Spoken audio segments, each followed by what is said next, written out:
물건들 중에는 소위 명품이라는 것이 있죠. 여러분들도 명품 좋아하십니까? 명품이 있어요. 그렇죠? 어떤 명품 아세요?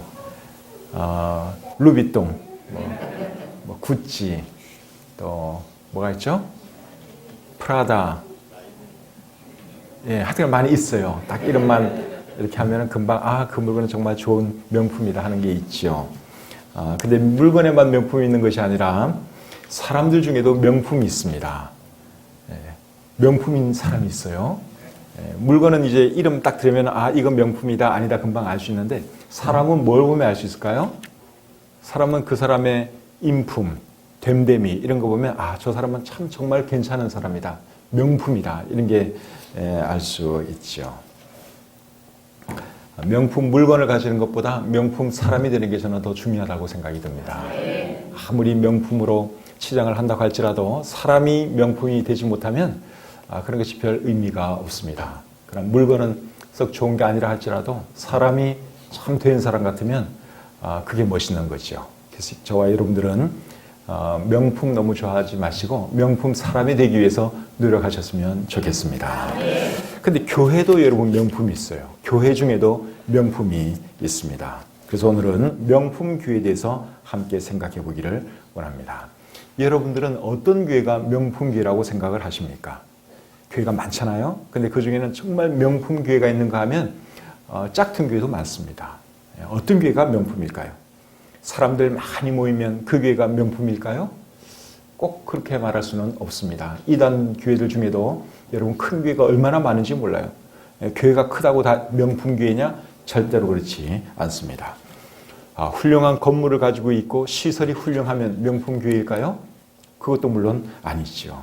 아니면 목사님이 유명하면 그 교회가 명품 교회일까요? 꼭 그렇게 말할 수도 없습니다. 여러분이 생각하는 명품 교회는 어떤 교회입니까? 예수님께서 교회를 세우셨는데 예수님께서 교회를 세우셨을 때는 명품 교회를 세우셨습니다. 그런데 시간이 흐르면서 짝퉁 교회들이 생겨나기 시작했습니다. 또 짝퉁까지는 아니지만 너무 많은 것을 가감하다 보니까 더 이상 명품이 아닌 또 그런 교회들도 이 땅에 많이 생겨났습니다. 여러분 어떤 교회가 명품 교회일까요? 명품 교회가 되려면 어떠해야 할까요? 저는 오늘 5가지를 말씀드리기를 원합니다. 첫째는 명품 교회가 되려면 성경적이라야 합니다. 맞죠?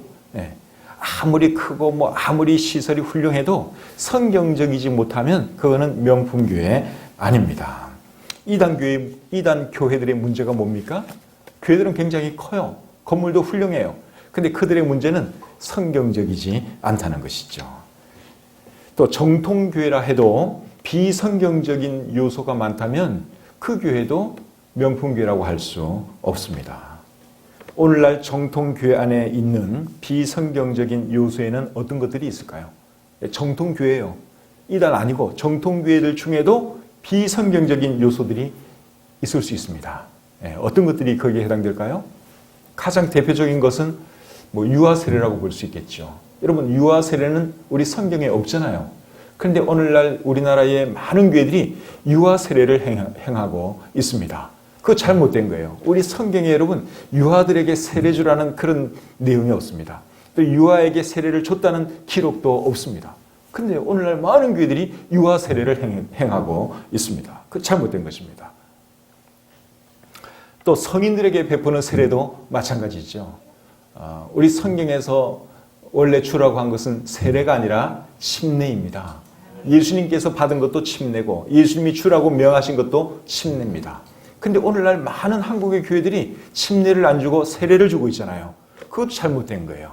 그래서 정말 성경적인 그런 명품 교회가 되기 위해서는 세례 주면 안 되고 침례를 주어야 하는 것이죠. 근데 우리나라에서 왜 그렇게 많은 사람들이 침례가 아닌 세례를 행했느냐? 그게 우리 성경에 번역을 할 때 침례로 번역을 안 하고 세례로 번역하다 보니까 그 영향이 컸다고 생각이 됩니다. 처음 초창기에 성경을 번역하신 분들은 장로교 목사님들, 장로교 학자들이었습니다. 그러다 보니까 자신들이 믿고 행하는 그대로 번역을 한 거죠. 그래서 세례라고 번역을 한 것뿐이지 원래는 침례가 맞습니다. 침례라는 말은 헬라어 밥티조라는 말에서 나왔는데 밥티조라는 말의 의미가 물에 잠근다 그 뜻이에요. 그래서 밥티조라는 말에서 baptism, 영어의 baptism, 또 baptist 이런 단어가 나온 것이죠. 그래서 원래는 침례가 옳은 것이다 하는 것이죠. 또 정통교회 안에 있는 비성경적인 요소 중에는 어떤 것들이 있을까요? 은사주의로 흐르는 것. 이런 것도 여러분 비성경적인 요소라고 할 수 있습니다. 은사주의가 뭔 줄 아시죠? 은사주의는 쉽게 말하면 방언하고 병 고치는 쪽으로 흘러가는 이제 그런 것이 은사주의라고 할 수 있습니다. 성경에 보면 물론 병 고치고 또 방언하는 것이 나오기는 나옵니다. 그런데 그런 은사들은 사도시대 때 잠시 있다가 지금은 사라진 은사들입니다. 그래, 그런 은사들에게 계속 집착하고 또 그것을 하려고 하는 것은 이거는 시대적으로 잘못 읽고 있는 것이죠. 오늘 본문 사도행전 2장 43절에 보시면 이런 말씀이 있습니다. 사람마다 두려워하는데 사도들로 말미암아 기사와 표적이 많이 나타나니. 누구로 말미암아 기사와 표적이 많이 나타났다고요? 사도들. 그러니까 아무나 그 일을 할 수 있던 것이 아니라 사도들이 그 일을 했던 것입니다.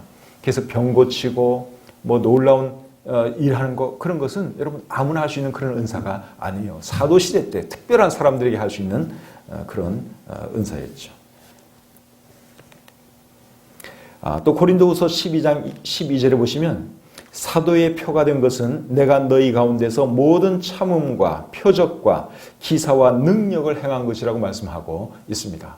그러니까 사도의 표였다는 것입니다. 사도 바울이 표적 행하고 병 고치고 할 수 있는 그것이 사도였기 때문에 그런 것이 가능했다. 사도 바울이 그런 고백을 했습니다. 그래서 오늘날 병 고치고 하는 이런 것은 여러분 아무나 할 수 있는 그런 것이 아니라 하나님께서 사도들에게 주신 특별한 은사였다 하는 것을 여러분들이 아셔야 됩니다. 히브리서 2장 3절 4절에 보시면 이런 말씀이 있습니다. 히브리서 2장 3절 하반절부터 제가 한번 읽어드리겠습니다. 이 구원은 처음에 주로 말씀하신 바요. 우리 주님으로부터 말씀하신 바요. 들은 자들이 우리에게 확증한 바니 하나님도 표적들과 기사들과 여러 가지 능력과 및 자기의 뜻을 따라 성령이 나누어 주신 것으로서 그들과 함께 증언하셨느니라. 자, 이 말씀을 잘 보니까 표적들과 기사들과 또 성령이 나누어 주신 것으로서 그들과 함께 증언하셨다. 이런 말씀이 기록되어 있습니다. 여기 나오는 성령이 나누어 주신 것 중에는 이제 방언의 은사도 포함된다고 할 수 있겠죠. 근데 이 문장을 잘 보시면 시제가 과거 시제예요. 그러니까 그들과 함께 증언하셨느니라. 성령에 나누어 주신 것, 또 표적들과 기사들 이런 것 가지고 이제 그들과 함께 증언하셨다. 과거형으로 되어 있거든요.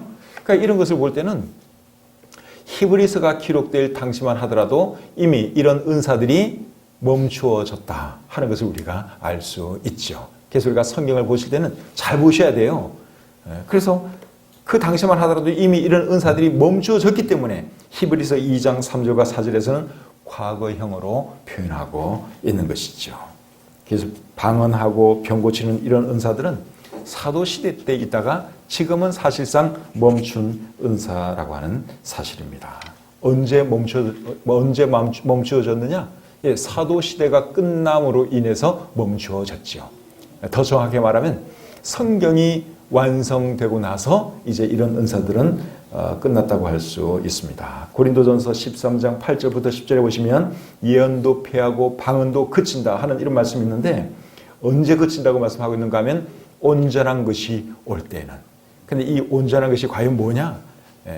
이것도 이제 학자들마다 또 목사님들마다 생각하는 것이 다를 수는 있는데 저는 개인적으로 이것을 성경의 완성이라고 믿습니다. 물론 예수님의 재림으로도 믿는 그런 사람들도 있긴 있어요. 예수님의 재림으로 이걸 믿으면 이제 오늘날에도 방언, 병 고치는 이런 것이 있을 수 있는데 제가 볼 때는 이것이 성경의 완성으로 보는 것이 더 정확한 것 같습니다. 왜 그런가 하면 예수님의 재림을 사도 바울이 염두에 두었다면 굳이 온전한 것이라고 하는 이런 애매모호한 표현을 쓸 필요가 없어요.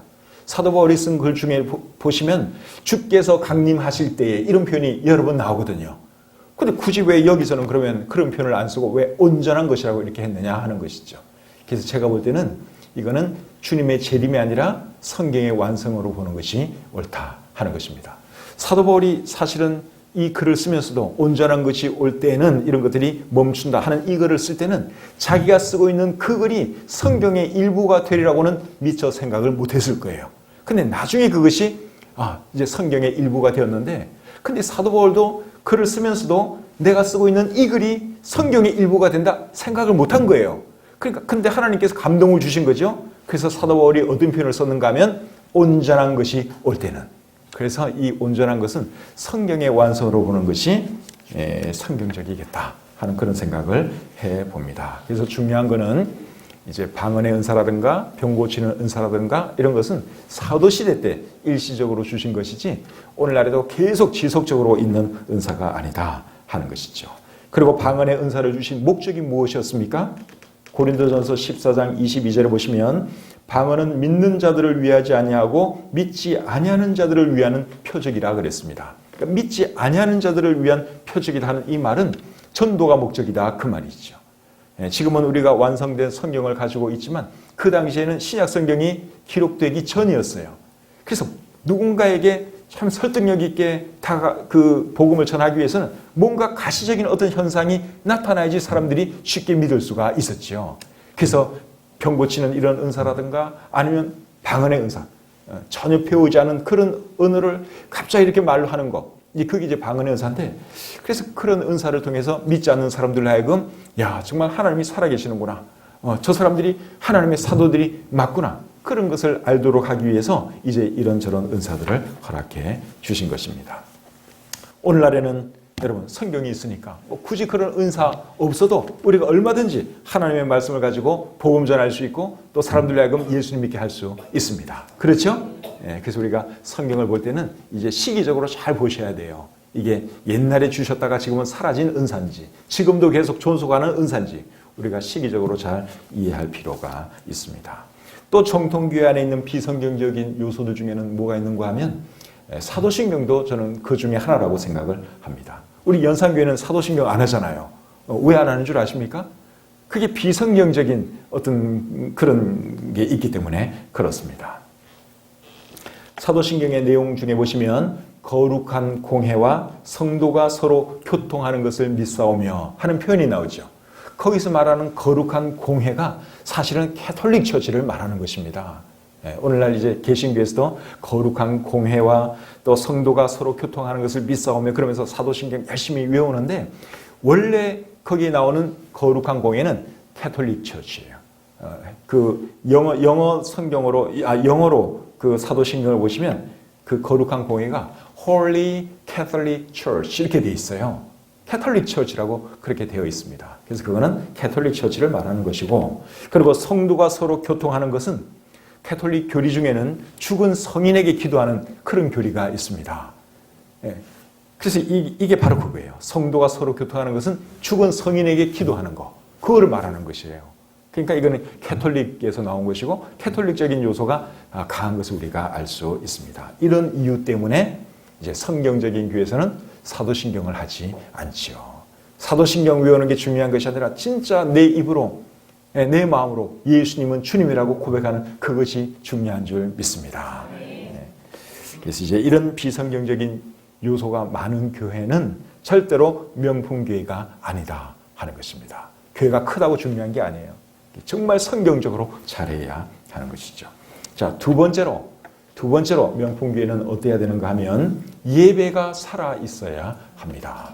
뭐가 살아있어야 한다고요? 예배가 살아있어야 합니다. 예배는 교회의 여러 가지 사역 중에서 제일 중요한 사역이라고 할 수 있습니다. 교회 안에는 여러 가지 사역이 있어요. 예배도 있고 전도도 있고 성경 공부도 있고 봉사도 있고 뭐 여러 가지가 많이 있는데 교회 여러 가지 사역 중에서 뭐가 제일 중요하냐? 예배가 제일 중요합니다. 예배가 제일 중요해요. 왜 예배가 제일 중요한가 하면 예배가 교회의 본질이기 때문에 그렇습니다. 예배가 교회의 본질이다 하는 이 말의 의미가 이게 무슨 말인가 하면 여러분 왜 교회가 생겨났는지를 한번 잘 생각을 해보세요. 교회가 이 땅에 생겨났는데 왜 교회가 생겨난 것 같아요? 교회가 왜 생겨났는가 하면 예수님께서 부활하시고 난 뒤에 예수님을 따르던 사람들이 부활하신 주님을 찬양하고 싶어졌어요. 와, 우리 주님이 살아나셨지. 그럼 우리가 가만히 있을 수가 없지? 우리가 뭐 해야지? 부활하신 우리 주님을 예배해야지. 우리 주님을 부활시켜 주신 하나님을 예배해야지. 예배하기 위해서 사람들이 모이기 시작한 거예요. 처음부터 뭐 전도할 목적으로 모인 게 아닙니다. 부활하신 그 주님을 예배하고 싶고 또 주님의 말씀을 배우고 싶고 그래서 이렇게 자연스럽게 모여서 오늘날 이 교회가 시작되게 된 것입니다. 만약에 예수님이 부활하지 않았다면 교회는 생겨날 이유가 없어요. 사람들은 아마 다 뿔뿔이 흩어졌을 거예요. 교회가 생겨날 수가 없습니다. 그런데 사람들이 흩어지지 않냐고 다시 모이기 시작한 거예요. 예수님을 따르던 사람들이 다시 모이기 시작했어요. 모여서 뭘 하는 겁니까? 주님을 예배하는 것이죠. 아, 그분이 정말 하나님이셨구나. 그러니까 그런 마음 때문에 사람들이 자연스럽게 모이기 시작했고 그래서 교회가 생겨나기 시작된 것입니다. 그래서 교회의 본질이 뭐냐? 예배라는 거예요. 교회가 뭐 하는 단체냐? 예배하는 단체. 예배하는 공동체라고 할 수 있습니다. 그래서 예배가 교회의 본질이라는 것이죠. 예배드리지 않는 교회는 교회라고 말할 수 없습니다. 그래서 여러분 교회로 이렇게 모이는 그 건물 그것을 뭐라고 부르죠? 예배당이라고 그러잖아요. 예배당. 그러니까 믿지 않는 사람들도 교회는 뭐 하는 곳이라는 걸 아는 거예요? 예배드리는 것을 아는 거예요. 예배는 안 드리고 전도만 한다. 예배는 안 드리고 전도만 한다. 그거는 아마 선교단체로 보시는 게 나을 겁니다. 또 예배는 안 드리고 막 성경만 공부만 해요. 그런 단체가 있다면 아마 그거는 신학교일 가능성이 높습니다. 근데 교회의 가장 중요한 사역은 뭐냐? 예배예요. 교회의 본질이 예배이기 때문에 그렇습니다. 그래서 정말 명품교회가 되려면 예배가 풍성해야 되고 예배가 살아있어야 하는 것이죠. 교회가 성장하기 위해서 여러분 뭐가 줘야 되는 줄 아세요? 예배가 줘야 돼요. 제가 미국에서 공부할 때 이제 교회 성장을 연구하기 위해서 미국의 큰 교회, 유명한 교회를 거의 다 가봤어요. 웬만한 교회 제가 다 방문해봤습니다. 근데 성장하는 교회의 가장 큰 특징이 뭐였는가 하면 한결같이 예배가 좋더라고요. 근데 성장하지 않는 교회를 이렇게 가보잖아요. 예배가 힘이 없어요. 예배가 죽어가고 있더라고요. 그래서 여러분 교회가 성장하기 위해서도 예배가 살아있어야 하는 것이죠. 예배가 좋아야지 성도님들이 예배를 통해서 은혜 받고 삶이 변화되고 또 예배가 좋으면 사람들 데려오기도 하고 그러면서 교회는 성장하는 것입니다. 그리고 그런 교회가 명품교회죠. 연산교회도 예배가 풍성하죠. 제가 보니까 찬양도 참 풍성하더라고요.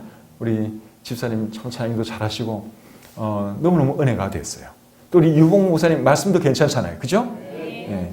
우리 유봉 목사님 말씀 좋은 거는 서울에까지 완전히 소문이 나 있더라고요. C채널 그 방송이 나가는데 우리 교회 성도님들이 많이 보세요. 그래서 우리 저희 자매, 우리 여직원이 계시는데 저 같은 경우는 사실 뭐 C채널이고 CTS고 잘 안 봅니다. 솔직히 말해서. 그냥 이제 일반 방송 제가 많이 보는데 우리 또 성도님 중에는 이제 기독교 계통 방송을 많이 보는 분들도 계세요. 근데 우리 그 자매님이 한 번씩 저한테 그래요. 어제 우리 유봉호 목사님 설교 들었는데 목사님 설교가 되게 좋아요. 은혜가 돼요. 그러더라고요. 근데 저한테 제 설교 좋다고는 한 번도 말을 안 하면서 유봉호 목사님 설교 좋다고 그렇게 칭찬을 해요. 근데 제가 이렇게 목사님 설교 지난 금요일 날 어제 그저께죠. 새벽 예배에 우리 교회에서 설교하셨는데 말씀이 참 좋아요. 그래서 예배가 좋아야 되는데 예배가 좋으려면 일단 말씀이 좋아야 되고 찬양이 좋아야 되고 이제 모든 것이 좋아야 되는 것이죠. 그래서 우리 순서를 맡은 분들은 우리 오늘 아침에 서상준 집사님 기도 참 은혜가 되었습니다. 그래서 여기 서는 사람들은 진짜 준비를 많이 하셔야 돼요. 뭐 설교하는 분들은 당연히 뭐 말할 것도 없고 찬양 준비하는 분들도 정말 기도하면서 잘 준비해야 되고 또 맡은 분도 또 충분히 또 기도에 대한 묵상과 또 말씀으로 잘 준비해서 기도할 때 그 기도가 은혜가 되는 것이죠. 그리고 우리 성도님들은 예배 빠지시면 안 됩니다. 예배 빠지시면 절대로 안 돼요. 교회는 예수님을 믿는 사람들의 모임이잖아요. 이 사람들이 모임입니다. 이 건물이 교회가 아니라 이 건물은 예배당이고 이 사람들 모임이 교회인데 여러분 모이지 않으면 교회가 존속할 수가 없습니다. 에이, 나 혼자 나 한 사람 빠져도 모르겠지. 나 한 사람 빠져도 별 지장 없겠지. 그렇지 않습니다. 다 그렇게 한번 생각을 해보면 어떻게 되겠어요? 다 그런 생각하면 한 사람도 여기 없죠. 그래서 우리 서로가 열심히 모여야 하는 것이죠. 장작불도 여러분 장작들이 모여 있을 때 이 화력이 좋잖아요. 활활 타는 것처럼 하나 둘 이렇게 분리시켜 놓으면 그 장작불 금방 꺼집니다. 그래서 우리가 열심히 모여야 하는 것이죠. 초대교회가 성장할 수 있었고 명품교회가 될 수 있었던 그 비결도 모이기를 힘썼기 때문에 그것이 가능했습니다. 사도행전 2장 46절에 보니까 이런 말씀이 있죠. 사도행전 2장 46절. 날마다 마음을 같이하여 성전에 모이기를 힘쓰고 날마다 모이기를 힘썼다는 것입니다. 우리 연산교회 성도님들도 여러분 모이기를 힘쓸 수 있기를 바랍니다. 예배 빠지지 마세요. 정말 열심히 모이셔야 합니다. 그리고 예배를 드릴 때 온 마음을 다하여 하나님께 예배 드려야 하죠. 찬송 부를 때도 정말 온 마음을 다해서 찬송을 부르고 하나님 말씀을 들을 때도 온 마음을 다해서 하나님 말씀을 들어야 하는 것입니다. 데살로니가전서 2장 13절에 보니까 데살로니가 교회 성도들은 하나님의 말씀을 받을 때 사람의 말로 받지 아니하고 하나님의 말씀으로 받았다고 우리 성경이 기록하고 있습니다. 또 그렇게 했더니 그 말씀이 그들 마음에 역사했다고 우리 성경이 기록하고 있죠. 그래서 여러분들도 말씀 받을 때 인간의 말로 받지 마시고 하나님의 말씀으로 받으시기를 바랍니다. 그렇게 할 때 여러분들 마음속에서 그 말씀이 살아 역사할 것이고 그렇게 할 때 여러분들 삶에 놀라운 변화가 일어나게 될 것입니다. 자, 세 번째로 명품교회는 어떻게 해야 되는가 하면 전도와 구령에 힘써야 합니다. 무엇에 힘써야 한다고요? 전도와 구령에 힘써야죠. 예배가 교회의 본질이라면 전도는 교회의 사명입니다. 교회 본질이 뭐라 그랬죠? 교회 본질은 예배, 교회의 사명은 전도. 여러분들이 이걸 잊지 마시기를 바랍니다. 예수님께서 교회에게 주신 가장 큰 명령이 전도라는 거잖아요. 마태복음 28장 19절 말씀은 여러분들도 잘 아시는 말씀인데 그 말씀을 우리는 지상명령이라고 합니다. 근데 그 내용이 결국 뭔가 하면 전도하고 영혼 구원하라는 것이죠. 너희는 가서 모든 민족을 제자로 삼아 아버지와 아들과 성령의 이름으로 침례를 베풀고 전도하라는 말씀이에요. 근데 이 명령을 주신 분이 누구세요? 예수님이시죠. 이 말씀하신 분은 예수님이세요. 예수님은 만왕의 왕이시고 만주의 주가 되시는 분이십니다. 그렇기 때문에 예수님이 하신 말씀은 선택의 여지가 없이 무조건 지켜야 하는 것입니다. 여러분들 사극을 보시면 왕이 명령을 딱 내리면 사람들이 무조건 순종하죠. 이 사약을 받아라. 그래도 그것도 따릅니다. 왜냐하면 어명이니까. 왕의 명령이니까. 왕이 한마디 하면 그건 무조건 다 따라하는 거예요. 내가 마음에 들든 들지 않든. 심지어 그 약 먹고 죽어라 그래도 옛날 우리 조선시대 때는 그렇게 했어요. 왕의 명령이니까. 왕의 명령은 감히 어길 수가 없는 것이죠. 그런데 예수님은 만왕의 왕이 되는 분이거든요. 그런데 그분께서 전도하라 그러면 이거는 여러분 선택의 여지가 없이 무조건 해야 할 줄 믿습니다. 또 전도라는 그 명령이 여러분 얼마나 좋은 명령이에요. 이거는 사람 죽이는 명령이 아니라 사람들 살리는 명령이잖아요. 영혼 구원하라는 명령이니까 얼마나 복된 명령입니까? 그래서 저와 여러분들은 우리 주님께서 명령하신 이 지상 전도, 지상 명령, 이 명령을 잘 순종하시는 저와 여러분들이 될 수 있기를 바랍니다. 디모데후서 4장 1절과 2절에 이런 말씀이 기록되어 있습니다. 디모데후서 4장 1절 2절. 하나님 앞과 살아있는 자와 죽은 자를 심판하실 그리스도 예수 앞에서 그가 나타나실 것과 그의 나라를 두고 엄히 명하노니 너는 말씀을 전파하라. 때를 얻든지 못 얻든지 항상 힘쓰라. 이 말씀을 잘 보시면 아주 지엄한 명령을 내리고 있어요. 하나님 앞과 살아있는 자와 죽은 자를 심판하실 그리스도 예수 앞에서 그가 나타나실 것과 그의 나라를 두고 엄히 명하노니 너는 말씀을 전파하라. 여러분, 이 지엄하신 우리 주님의 명령 앞에 순종하시는 저와 여러분들이 될 수 있기를 바랍니다. 예수님께서 교회를 세우신 목적이 뭔 줄 아십니까? 영혼들을 구원하기 위해서 교회를 세우셨습니다. 전도하지 않으면 영혼들이 멸망할 수밖에 없고 지옥에 갈 수밖에 없습니다. 그 사실을 생각하면 우리가 전도하지 않을 수 없는 거죠. 그래서 사도 바울은 복음을 전하지 아니하면 내게 화가 있을 것이라고 했습니다. 또 예수님 믿지 않는 자기 가족들, 자기 동족들을 생각할 때 그의 마음에는 큰 근심이 있고 마음에 그치지 않는 고통이 있다고 고백했습니다. 여러분, 이런 마음을 가지고 저와 여러분들도 전도에 힘쓸 수 있기를 바랍니다.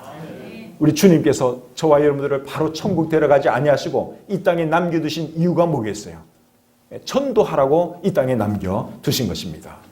예배가 사실 이 교회 사역 중에서 제일 중요한 것이긴 하지만 예배는 천국 가서도 우리가 드릴 수 있어요. 천국 가서 우리가 뭐 하느냐? 영원토록 주님을 예배하는 거예요. 그런데 전도는 여러분 이 땅에서밖에 할 수 없습니다. 이 땅 아니면 전도 못해요. 천국 가서는 이제 더 이상 전도할 거 없어요. 그래서 우리가 이 땅에 있는 동안 열심히 전도해야 하는 것이죠. 때를 얻든지 못 얻든지 전도해야 할 줄 믿습니다. 하나님의 소원이 뭔 줄 아십니까? 우리 하나님의 소원은 영혼들이 구원받는 거예요. 디모데전서 2장 4절에 보시면 하나님은 모든 사람이 구원을 받으며 진리를 아는 데 이르기를 원하시느니라 말씀하고 있고, 베드로서 3장 9절에서는 주께서는 아무도 멸망하지 아니하고 다 회개하기에 이르기를 원하신다고 말씀하고 있습니다. 우리 주님의 소원이 뭐냐? 우리 주님의 소원은 영혼들이 구원받는 것입니다. 영혼들이 멸망하지 않는 것입니다. 그래서 저와 여러분들이 우리 하나님의 소원을 이루어 드렸으면 좋겠습니다. 하나님께서 우리의 생명 거두어가지지 않고 이 땅에 살게 하신 이유는 다른 거 아니에요. 전도하라고. 믿지 않는 가족들 전도하고, 친척들 전도하고, 친구들 전도하고, 이웃 사람들 전도하라고 우리 생명 거두어가지지 아니하시고 지금까지 살게 하신 줄 믿습니다. 연산교회를 48년 전에 이 땅 이곳에 세워주신 그 이유도 이 지역에 죽어가는 영혼들 전도하라고 하나님께서 그렇게 하신 줄 믿습니다. 영혼 전도에 힘써야 할 줄 믿습니다. 한 영혼이 구원받으면 천국에서는 잔치가 일어납니다. 우리 하나님이 얼마나 기뻐하시는지 몰라요. 누가복음 15장 7절에 보니까 죄인 한 사람이 회개하면 하늘에서는 회개할 것 없는 의인 99으로 말미암아 기뻐하는 것보다 더하다고 말씀하고 있습니다. 그래서 명품교회, 좋은 교회는 어떤 교회냐? 전도 열심히 하는 교회가 좋은 교회죠.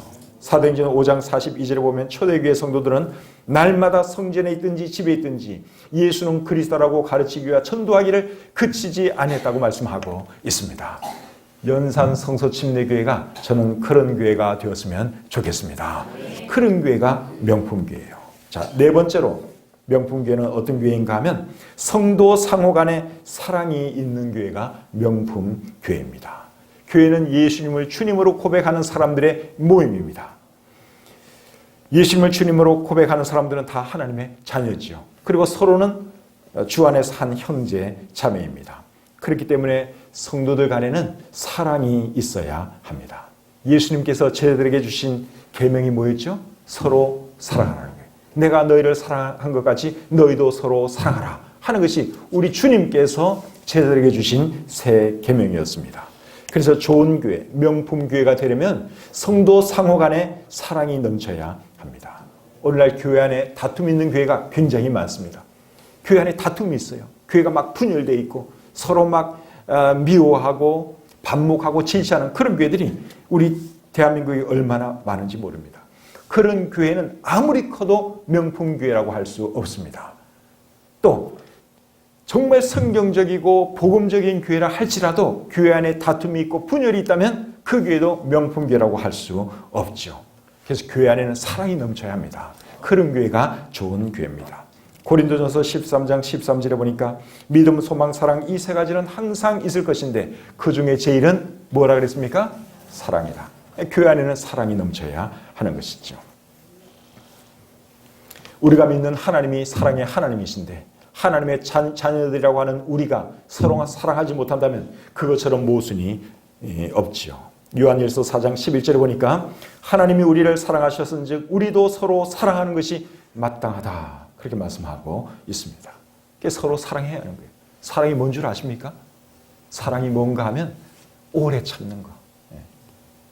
고린도전서 13장 4절부터 7절까지 보시면 사랑의 정의를 잘 말하고 있는데 그 첫 번째가 사랑은 오래 참고. 다른 거 다 몰라도요. 그 첫 번째만 잘해도 저는 정말 훌륭한 사람이라고 생각합니다. 오래 참는 거 이거 쉽지 않아요. 오래 참는 거. 누가 성나게 만들어도 오래 참고 나를 못 살게 굴어도 오래 참고. 사랑이 뭐냐? 오래 참는 거. 그리고 친절한 것이 사랑이고. 교회 성도들끼리는 보면 굉장히 친절해요. 서로 막 반갑게 맞아주고 잘 웃어주고 그러는데 새로운 사람이 또 오잖아요. 그럼 별로 안 친절한 그런 교회들도 굉장히 많습니다. 연산교회는 안 그렇겠죠? 새로운 사람 오시면 여러분 먼저 다가가서 인사하시고 친절하게 맞아주세요. 맨날 친한 사람들끼리만 친하게 지내지 마시고 새로운 사람들, 교회 나온 지 얼마 안 된 분들 더 친절하게 잘 대해주셔야 합니다. 그리고 어려운 교회에 어려운 형제 자매들이 있으면 또 도와주셔야 되고, 뭐 말로만 내가 당신을 사랑합니다, 우리 교회는 사랑이 넘치는 교회입니다, 소용없어요. 실제적인 도움 주지 않는 것은 그는 사랑이 아니지요. 오늘 본문 2장 45절에 보니까 이렇게 말합니다. 믿는 사람이 다 함께 있어 모든 물건을 서로 통용하고, 45절, 또 재산과 소유를 팔아 각 사람의 필요를 따라 나누시며. 어려운 사람들 있으면 그들은 그냥 지나치지 아니했어요. 서로 도와줬어요. 자기 물건 갖다가 어려운 사람들 도와주고 팔아서 도와주고. 초대교회 성도들이 그렇게 살았습니다. 연산교회도 그런 교회가 될 수 있기를 바랍니다. 정통교회 중에 또 성경적인 교회 중에 이런 데 굉장히 약한 교회들이 많습니다. 우리는 교리적으로는 정말 좋아.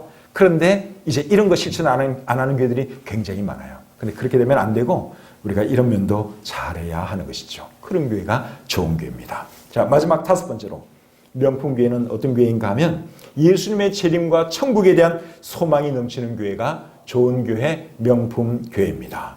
여러분, 교회가 가지고 있는 가장 큰 소망이 뭐겠어요?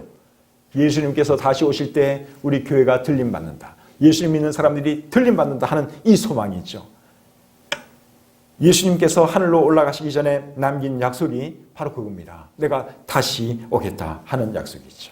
그래서 초대교회 성도들은 예수님께서 다시 오실 날을 간절히 사모하면서 살아갔습니다. 초대교회 성도들이 재산을 팔아가지고 어려운 사람들 막 나눠줄 수 있었던 이유도 어쩌면 예수님께서 곧 오신다고 생각했기 때문에 그렇게 했는지도 모릅니다. 초대교회 성도들이 나눈 인사 중에는 마라나타라는 인사가 있습니다. 이 말의 의미는 예수님은 다시 오십니다, 그런 뜻이에요. 그런데 그 초대교회 성도들이 결국 주님의 재림을 보지 못하고 다 죽었죠. 우리 주님은 지금까지 오시지 않고 계십니다.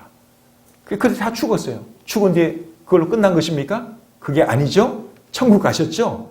다 천국 올라갔습니다. 그래서 우리도 예수님의 재림을 간절히 고대하면서 살아야 할 줄 믿습니다. 예수님의 재림과 천국에 대한 간절한 소망이 있으면 이 세상에 미련두지 않습니다. 세상 일 때문에 울고 웃고 하지 않습니다. 이 세상 살아갈 때 그저 나그네 같은 마음으로 살아가게 되지요. 그런 교회, 그런 성도들이 많은 교회가 저는 좋은 교회, 명품교회라고 생각을 합니다. 정말 성경적이면서 예수님의 재림을 간절히 사모하는 교회, 주님 앞에 서는 그날을 간절히 고대하는 그런 교회, 그런 성도들, 그런 교회가 바로 명품 교회입니다. 데살로니가 교회가 그런 교회였습니다. 데살로니가전서 1장 10절에 보니까 그들은 예수님께서 하늘로부터 강림하실 것을 기다렸다고 우리 성경에 기록되어 있습니다. 그들은 하늘을 바라보며 살았어요. 언제나 예수님이 오실까? 오늘 오실까? 내일 오실까? 정말 예수님의 재림을 간절히 고대했습니다. 저와 여러분들도 그런 마음으로 살아야 할 줄 믿습니다.